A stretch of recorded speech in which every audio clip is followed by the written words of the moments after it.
नमस्कार, मैं आपके साथ महादेव बमशंकर। आज हम बात करेंगे कि नीतीश कुमार जेडीयू के अध्यक्ष बने, ललन सिंह को हटना पड़ा और वो भी लोकसभा चुनाव से ठीक 5 महीने पहले। सवाल उठ रहा है कि नीतीश कुमार ही क्यों अध्यक्ष बने। वो चाहते तो अपने करीबी संजय झा, विजय चौधरी, अशोक चौधरी, किसी और को जेडीयू का प्रेसिडेंट बना सकते थे, लेकिन उन्होंने खुद को ये जिम्मेदारी क्यों मोल ले ली, उन्होंने खुद क्यों संभाला। आज इसी पर बात करेंगे और क्यों नीतीश कुमार के पीएम पद पर मनसा फिरा है। दरअसल जेडीयू के राष्ट्रीय अध्यक्ष के तौर पर नीतीश कुमार अब सभी राज्यों का दौरा करने वाले हैं। जेडीयू के राष्ट्रीय परिषद की बैठक में अपने संबोधन के दौरान नीतीश ने कहा कि अपना समय निकालकर वह सभी राज्यों का भ्रमण करेंगे। जेडीयू की नीतियों पर चर्चा होगी। बिहार में उनकी सरकार ने जो काम किया है, इस बारे में मुद्दों के आधार पर लोगों से बात करेंगे, ऐसा उन्होंने कहा। राष्ट्रीय परिषद में मौजूद लोगों से नीतीश ने कहा कि वे चुनाव की तैयारी में जुट जाएं। यूपी सहित कई राज्यों में पार्टी के लोग चुनाव में उतरने की बात कह रहे हैं। उन्होंने कहा कि वे लगातार इस बात को कहते रहे हैं कि इंडिया में सीट शेयरिंग के मामले को जल्द तय कर लिया जाए, राज्यों के आधार पर यह मामला तय किया जाए। नीतीश फिर से बोले कि वह इस बात को कह रहे हैं कि काफ़ी तीव्र गति से सीट शेयरिंग के मसले को फाइनल किया जाए। जाति आधारित जो जनगणना के मुद्दे पर वह सभी राज्यों में बात करेंगे। इसके साथ ही ललन सिंह के मामले पर नीतीश कुमार ने कहा कि उन्होंने पार्टी के राष्ट्रीय अध्यक्ष के पद को उन्होंने जरूर छोड़ा है, लेकिन पार्टी के लिए वह सभी काम करते रहेंगे और अभी कर रहे थे। अपने संबोधन में जेडीयू राष्ट्रीय कार्यकारिणी के नीतीश ने कहा कि उनका किसी के साथ कोई झगड़ा नहीं है। अपने भाषण में उन्होंने केवल एक बार केंद्र सरकार को जरूर कोसा। उन्होंने कहा कि 146 सांसदों को संसद से निलंबित किए जाने की घटना गलत है, इसकी निंदा का प्रस्ताव भी लिया गया है। अब सवाल उठ रहा है कि नीतीश आखिर क्यों ये कदम उठाया है। दरअसल ललन सिंह की विदाई और जेडीयू के राष्ट्रीय अध्यक्ष बने नीतीश कुमार कार्यकर्ताओं के कहने के बाद ये जिम्मेदारी ले ली अध्यक्ष बनने की, लेकिन उनकी राह आसान रहने वाली है। खुद नीतीश कुमार भी जानते हैं कि ये काम इतना आसान नहीं। वो ये भी जानते हैं कि जेडीयू के लिए ये खराब समय है। नीतीश चाहते तो करीबी अशोक चौधरी, रामनाथ ठाकुर, विजय चौधरी, संजय झा, किसी को भी आगे कर सुरक्षित रख सकते थे खुद को। वो इंडिया गठबंधन को पूरा समय देकर देश को प्रधानमंत्री नरेंद्र मोदी को परास्त करने की व्यूह रचना पर काम करते। हालांकि उन्होंने ऐसा कुछ भी नहीं किया। वो खुद जेडीयू प्रेसिडेंट बन फुल फॉर्म में पार्टी की बागडोर संभालने के लिए आगे आए हैं।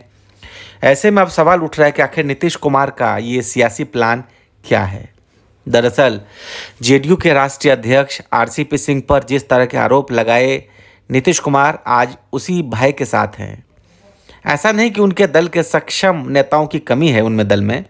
अशोक चौधरी, रामनाथ ठाकुर, विजय चौधरी या फिर संजय झा पर भरोसा कर सकते थे, लेकिन इस समय खास नीतीश कुमार ने अपने सामने 3 ध्येय तय किए हैं। इसे देखते हुए ही खुद को आगे कर राष्ट्रीय अध्यक्ष का पद उन्होंने ग्रहण किया और ये 3 ध्येय हैं: लोकसभा चुनाव 2024, बिहार विधानसभा चुनाव 2025 और इंडिया गठबंधन का देश स्तर पर परफॉर्मेंस। इंडिया अलायंस की पिछली 4 बैठकों में गठबंधन की पिच पर ललन सिंह बैटिंग नहीं कर सके। कुछ महीने पहले हुए उपचुनाव में जेडीयू का कमजोर प्रदर्शन और हाल ही में एमपी चुनाव में पार्टी का छिछलेदार होना आदि ऐसे कई मौके आए जहां अपने करीबियों के प्रति उन्हें थोड़ा विश्वास महसूस हुआ। दूसरी बात यह भी सामने आई कि नीतीश कुमार जिसे अगला जेडीयू राष्ट्रीय अध्यक्ष का पद सौंपना चाहते थे, उसके लिए ललन सिंह की ना थी।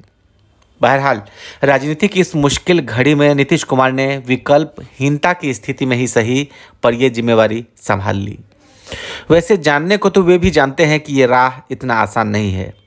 ऐसे में उन्हें कौन कौन सी चुनौतियों से गुजरना होगा, ये बताते हैं। पहली चुनौती आगामी लोकसभा चुनाव में बीजेपी को परास्त करने की रणनीति ही सबसे बड़ी चुनौती है नीतीश के लिए। ये इसीलिए भी है कि इंडिया गठबंधन में शामिल कुछ दल जो नीतीश के समझाने से आए थे, आजकल उनकी नाराजगी सामने आने लगी है। इन दलों की नाराजगी ने नीतीश के काम को और बढ़ा दिया है। दूसरा, वैसे तो तमाम सांसद और विधायक को एक सूत्र में बांधने जो अभी एनडीए में रहकर खुद को चुनावी जीत के लिए ज़्यादा सुरक्षित महसूस कर रहे हैं। ललन सिंह की एरोगेंसी से नाराज दल के सांसद, विधायक, पार्टी के पदाधिकारी और कार्यकर्ताओं में उन्हें विश्वास भरना होगा, क्योंकि ललन सिंह पर लगातार ये आरोप लग रहे थे कि वो कार्यकर्ताओं से कट गए हैं, उनकी बॉडी लैंग्वेज ठीक नहीं है, ठीक तरीके से बात नहीं कर रहे हैं।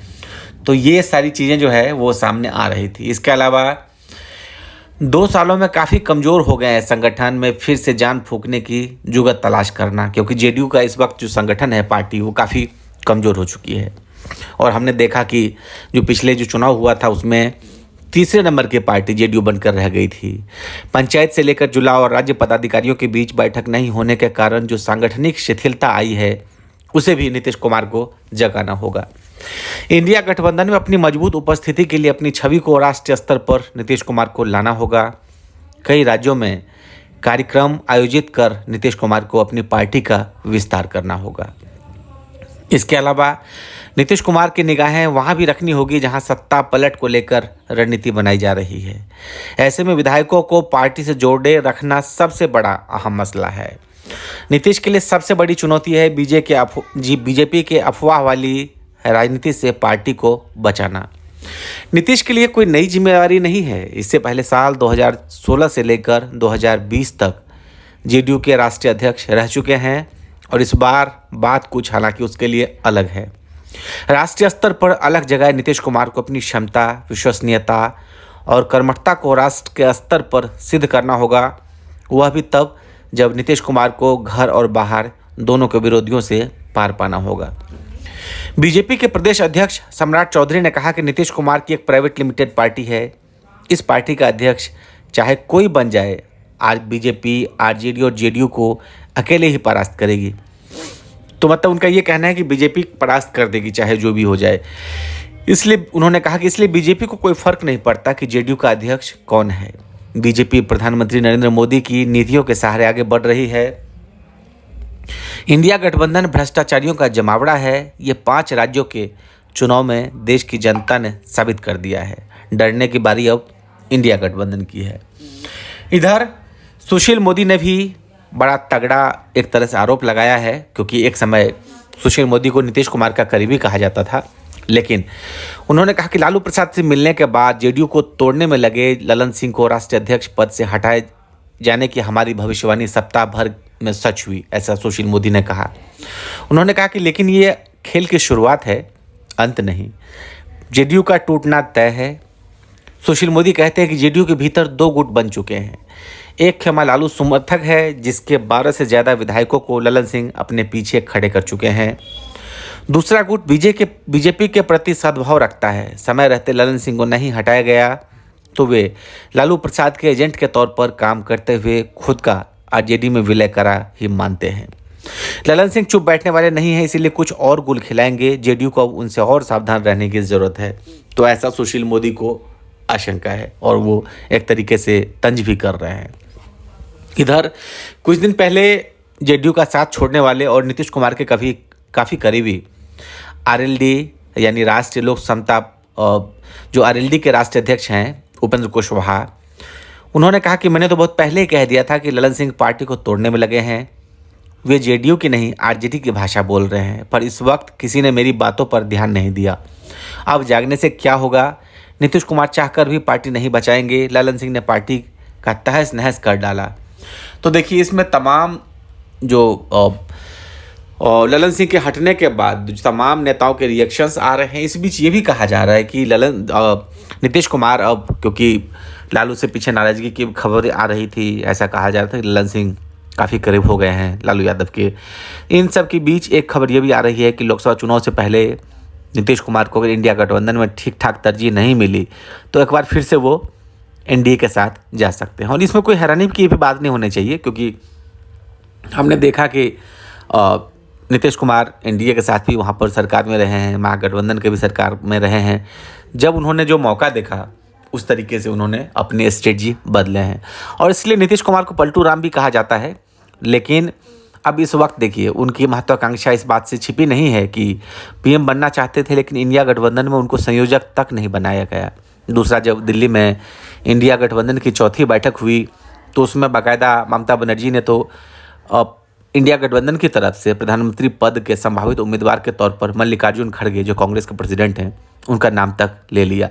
तो ऐसे में नीतीश ने कि जिस तरह से एक तरीके से उपेक्षा हुआ है पूरे उसमें, तो उसके बाद वो अपने आप को ज़रूर एक तरह, उन्होंने जब जेडीयू राष्ट्रीय कार्यकारिणी की बैठक थी तो कांग्रेस पर हमला भी बोला। उन्हें कांग्रेस पर आरोप लगाया कि वो जल्दी सीट शेयरिंग में देरी कर रही है, तो इन सब चीज़ों के बीच अब सवाल उठ रहा है कि नीतीश कुमार की क्या कुछ स्ट्रेटजी हो सकती है। हालांकि एक जेडीयू में टूट का भी खतरा मंडरा रहा है, क्योंकि 2019 का चुनाव जब नीतीश कुमार लड़े थे तो वो एनडीए के साथ लड़े थे। ऐसे में अधिकतर उनके पार्टी के सांसद चाहेंगे कि मोदी सरकार के साथ ही यानी एनडीए के साथ ही ये चुनाव लड़ा जाए। अब देखना है नीतीश की क्या कुछ स्ट्रेटजी हो सकती है, और आपको ये चीज़ें कैसे लगी आप हमें ज़रूर कमेंट कर सकते हैं। और अच्छा लगा हो तो आप इस चैनल को सब्सक्राइब करिए, लाइक करिए और शेयर करिए। बहुत बहुत शुक्रिया। महादेव बनशंकर को दीजिए इजाज़त। आप सभी का नमस्कार।